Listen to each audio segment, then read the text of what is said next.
What I've learned is to always keep going, always. You know, there's been times, particularly early in my career, where it just feels like this is the end.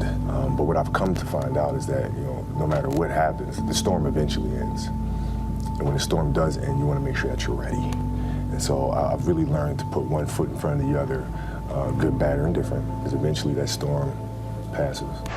Can you assess exactly what went wrong? Was it too many injuries? Was it Shaq's foot at the beginning of the year? Can you begin to assess why you lost this series?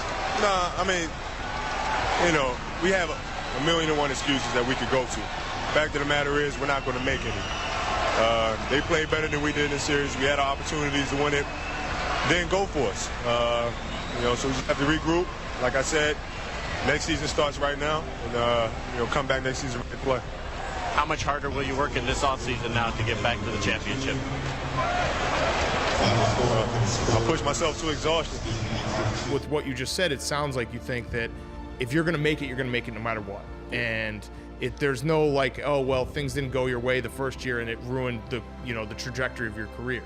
It's either you have it or you don't. That sounds like excuses to me. I mean, you got to figure it out, right? If you really have an obsession to figure it out, you will figure it out, right? And every puzzle is constructed differently. Right? AI's situation when he came into the league was different than mine. Mike's situation in Chicago was different than mine. Right? Everybody has a different puzzle, man. You just got to figure out your own puzzle. And then for my wife, it's, you know, she's as competitive as I am. So she's just like, listen, man, if you're going to be out here training 8 hours a day, if you're going to spend 9 months out of the year away from your family, you better fucking win the championship. I think it's how do you negotiate with yourself. I think that's the biggest thing. Is we talk about the mental side of it, but then like, what does that really mean?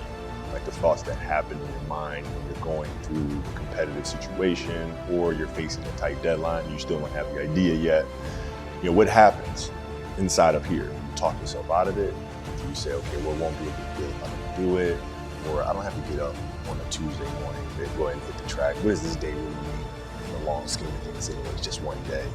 Like when you have those conversations with yourself, are you able to negotiate your way out of, you know, that little, you know, voice telling you it's not that important, or does that little voice get the best of you?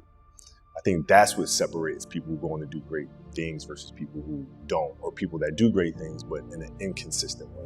When we say this cannot be accomplished, this cannot be done, then we are shortchanging ourselves.